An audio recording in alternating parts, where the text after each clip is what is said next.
How you doing, everyone? Welcome to our weekly review for Draftstars. We're going to start with the first game of the week, and I'm just said jumping into the free version here for my team up against some of the best teams in the round here. So starting off with some of my picks, and I spoke about Dane Gagai being one you could probably work your team around, and obviously didn't work out in terms of the Knights being the slightly better team in this one, or without Tommy Trbojevic. They had 3 injuries. Gagai got moved to the wing.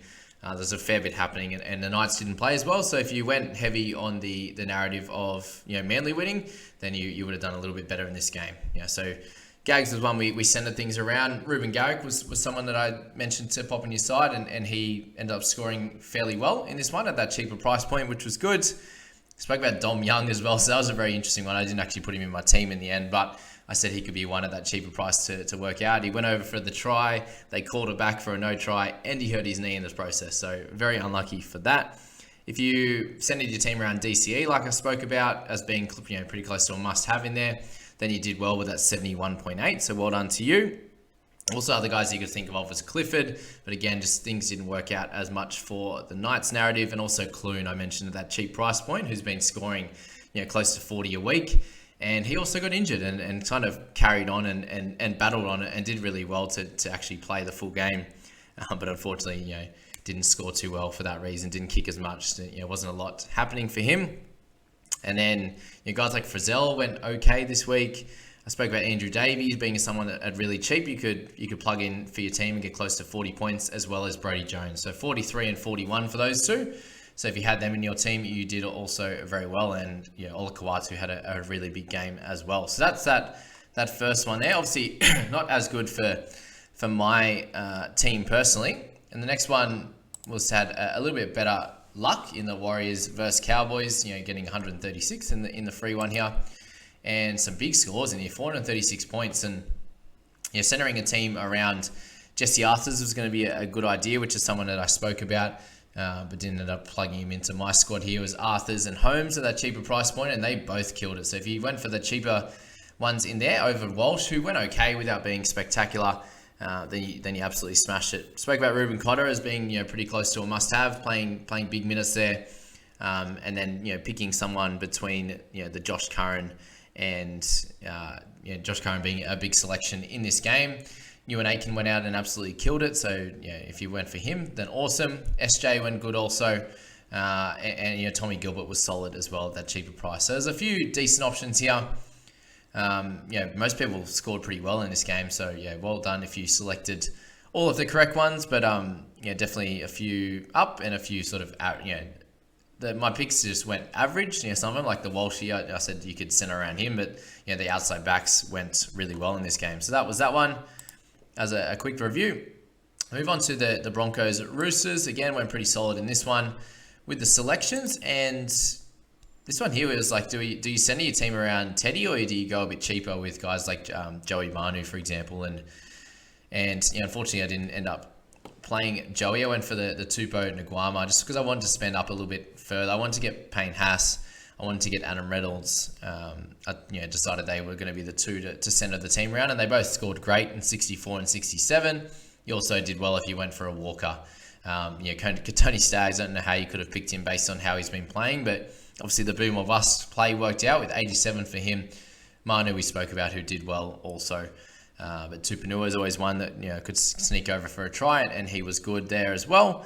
But the majority of those guys kind of did what they needed. So the only issue there was Kobe Hetherington. I spoke about him as pretty close to a must-have, and he only got 41 minutes and just had way less tackles than he has been.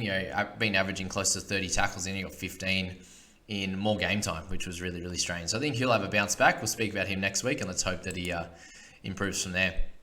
The Raiders and the Storm there. Not as good in this one, but the big issue there was if you went for Ryan Papp. So didn't have a great game, along with Xavier Coates at 8.8. I told everyone to center the team around Harry Grant. I just thought at a cheaper price point he was going to do great. Got the try, got 77.5. But if you went for Munster or Hughes, you also went really good. Also, you can see here Olam and Kotrick was two sort of left field picks.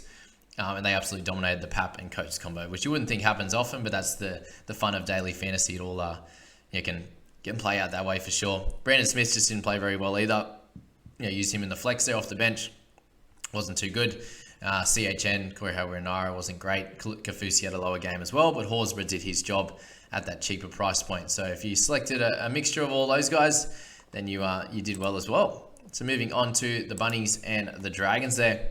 And this game was a good one for me in terms of coming 94th there. So in the top selection of teams there, Matthew Fengai did really, really well with 55. So a couple of weeks in a row at the cheaper price point, he's done good. No love for Johnson this week in terms of tries. Damien Cook was very dominant. Murray was a little bit lower. So if you went for a little bit cheaper instead of Murray this week, then you would have done okay. Davin Wiley just didn't score too well.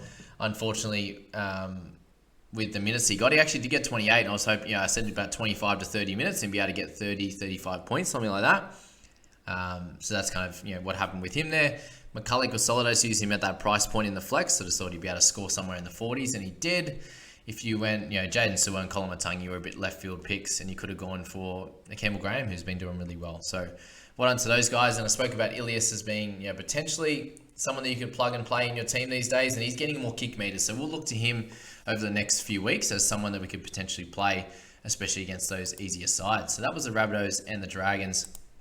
A couple more to go here. Titans and the Eels. This was a strange one. So, Eels were dominating this game, and then unfortunately, for Eels fans, they had a bit of a scare. Thankfully, they got away with it. But Gutho, I spoke about him sending your game around, and that played out really well.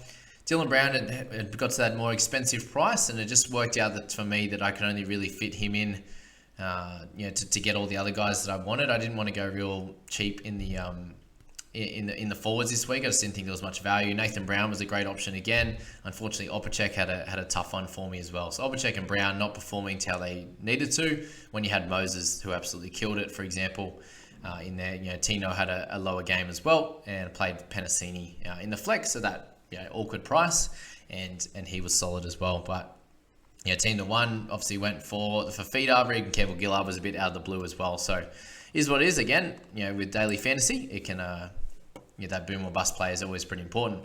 And the one I did best in here is the Sharks and the Tigers, and I didn't get to go through the last game. Unfortunately, didn't end up saving for some reason. But anyway, we move on to the last one here, and I came 64, set a pretty good game. Talakai, we spoke about centering your team around. Mulatalo has been playing awesome. Nico Hines was pretty much a must-have at 70. He was good.